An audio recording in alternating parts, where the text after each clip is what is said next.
नमस्कार, मैं कविता और आप देख रहे हैं अमन न्यूज़। आज हम आए हैं जंतर मंतर पे।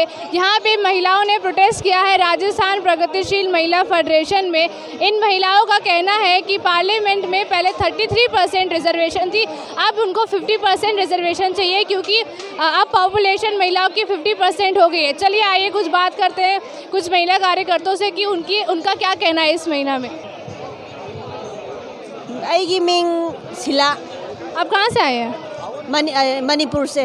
तो आपका क्या कहना है इस ये सिगी मीटिंग जिदा कोई ना तालिबा दाबी जे फंगनबगी दमता मीटिंग फमिनी कोई की दाबी पामबगी। आपका नाम?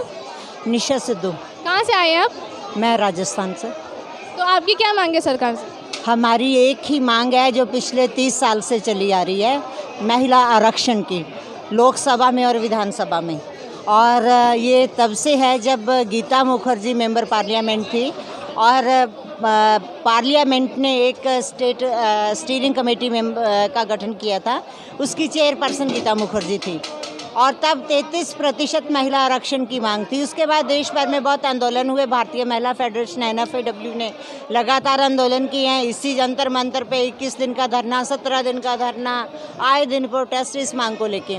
तब पार्लियामेंट के अंदर कुछ विपक्ष के जो दल थे उन्होंने उस बिल को फाड़ दिया था जब वो पेश किया जा रहा था।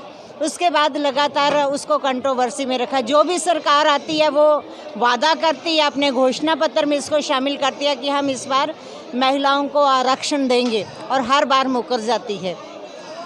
तो ये जो टिंगलबाजी है औरतों के साथ, ये नहीं चलेगा। हम 33 की बात कर रहे थे बहुत लिबरल होके, लेकिन लगता है कि ये उनको अच्छा नहीं लग रहा लिबरल होना, तो अब हम 33 से 50 पे आ गए हैं क्योंकि आधी आबादी है महिलाओं की, तो आधी हिस्सेदारी की बात भी होनी चाहिए।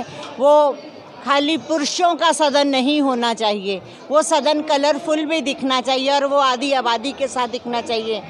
इसके लिए ये कतई नहीं है कि सिर्फ पढ़ी लिखी महिलाएं सदन में होंगी। हर वो महिला जो इस देश की नागरिक है या भारत के संविधान में विश्वास करती है और जिसका वोट बना हुआ है, वो किसी भी चुनाव को लड़ने की हकदार है। तो वो कोई भी महिला हो सकती है। अक्सर इस तरह के बहानेबाजी की जाती है कि ये तो पढ़ी लिखी औरतों को मिल जाएगा।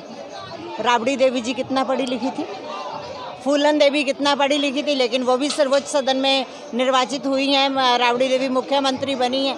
मैं कारणों पे नहीं जाती कि कौन किस कारण से बना है, लेकिन देश के संविधान में फेथ करने वाले हर उस नागरिक को जो को फॉलो करता है, उस नियम को, उसकी उम्र को, तो वो चाहे पढ़ा लिखा है चाहे अनपढ़ है, वो देश के किसी भी सदन में, वो विधायिका हो सकती है, वो सांसद हो सकती है, उसमें चुनने का हक रखता है। तो महिलाओं की बात भी यही है क्योंकि हमारे लिए जो नियम कायदे बनते हैं, औरतों की जो नीति पॉलिसी बनती है, औरतों के लिए जो कानून बनते हैं, अगर उनकी आधी भागीदारी नहीं है तो बीड़ी सिगरेट फूंक के तो बात नहीं बनेगी ना।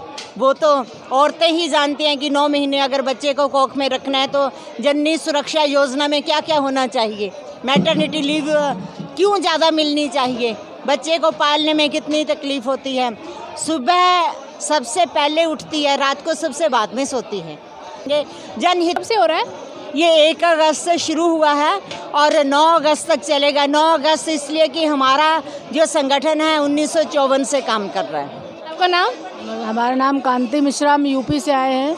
आपको क्या लगता है जो महिला को रिजर्वेशन मिलती है वो कम मिलती है? अभी रिजर्वेशन मिला ही कहाँ महिलाओं को। तो आपको कितने रिजर्वेशन चाहिए था? हम लोग 33% की मांग कर रहे थे 30 सालों से, लेकिन अब हमारी 50% की मांग है क्योंकि हम लोग देश की आधी आबादी हैं। हम लोग हर जगह पे हैं। हमारी महिला ऐसी कोई जगह नहीं है जहाँ पे ना हो, इसलिए हमें 50% महिला आरक्षण चाहिए, जिसकी हमारी मांग है।